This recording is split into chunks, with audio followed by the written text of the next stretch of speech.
मैंने आज टीवी में एक न्यूज़ देखी जिसमें हमारे द्वारा छोड़ी गई सैटेलाइटों के लिए कुछ खतरा बताया जा रहा था। तो यह क्या था, कहाँ से आया? मैं तुम्हें एक घटना के बारे में बताता हूँ। धरती से करीब 320 किलोमीटर ऊपर इंटरनेशनल स्पेस स्टेशन स्थापित है। आपको पता ही होगा।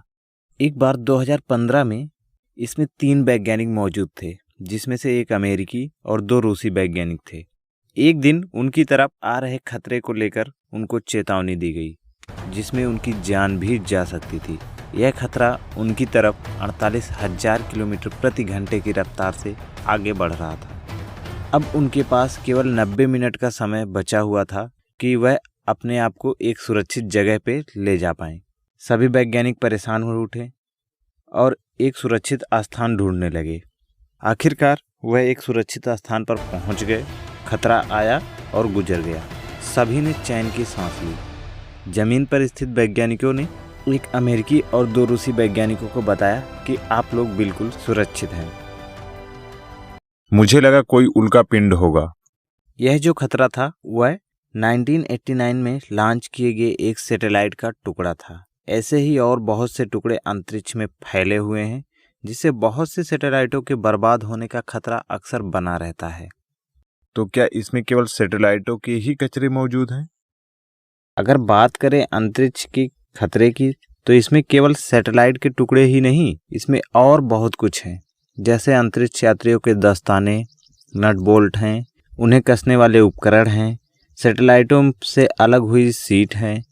इस पूरे कचरे को मिशन से जुड़ा कचरा भी कह सकते हैं। एक एजेंसी है जो इन कचरों की ठीक ठाक जानकारी रखता है, लेकिन वह भी केवल बड़े साइज के कचरों की। छोटे कचरों का डाटा तो इनके पास भी नहीं है। यह कचरा लगभग कितना होगा? इनकी संख्या कितनी होगी? अगर इनकी संख्या की बात करें तो आप इससे अंदाजा लगा सकते हैं कि अगर 30,000 सैटेलाइटों में से केवल 3,000 सैटेलाइट ही काम कर रहे हैं, बाकी सब कचरा बन गए। अगर 1 मिलीमीटर टुकड़े की बात करें तो इनकी कुल संख्या 5 लाख से भी ज़्यादा है। इससे बड़े कचरों का आप अंदाजा भी नहीं लगा सकते कि कितने कचरे होंगे। आप ऐसे समझिए, एक सैटेलाइट का टुकड़ा जब दूसरे सैटेलाइट के टुकड़े से टकराता है तो इनकी संख्या बहुत हो जाती है। छोटे छोटे टुकड़ों में बट जाते हैं, जिनको मॉनिटर करना बहुत ही मुश्किल काम है। तो क्या सफाई के लिए इस पर कोई काम कर रहा है? सफाई के लिए बहुत बार कोशिश की गई, लेकिन 4-5 साल काम कर करके हर एक शख्स को नाकामी ही हाथ लगी है। कई बड़ी बड़ी कंपनियां भी इसमें हार मान चुकी हैं। अभी तक कोई भी कचरा क्या वापस लाया जा चुका है?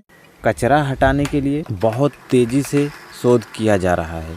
इसके लिए तो यूरोपियन स्पेस एजेंसी ने स्विट्जरलैंड के साथ 860 यूरो का करार किया है। 2025 तक 100 किलोग्राम के कचरे को हटाना है, जो कि बहुत ही ज़्यादा महंगा पड़ेगा। आप खुद ही सोचिए कि 860 यूरो में केवल 100 किलोग्राम का कचरा ही पृथ्वी पर वापस आएगा।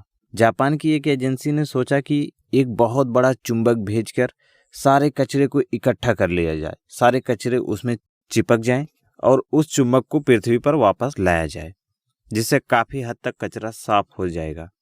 लेकिन इसका एक बहुत बड़ा खतरा भी साबित हो सकता है।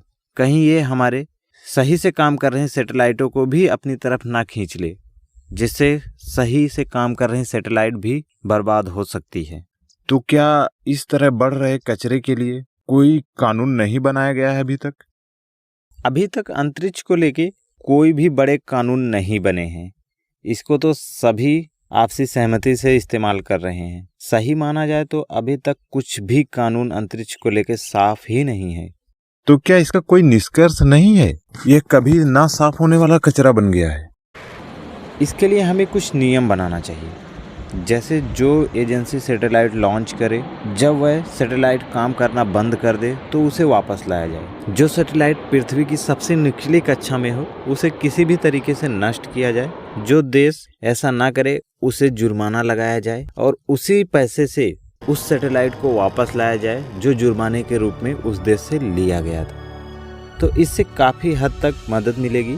और ज़्यादातर सैटेलाइट ऐसी अब बनानी चाहिए कि काम ना करने पर उसे वापस पृथ्वी पर गिरा दिया जाए या उसे फिर से रीयूज किया जाए। तभी जाके इस पूरे कचरे में कुछ कमी आ सकती है।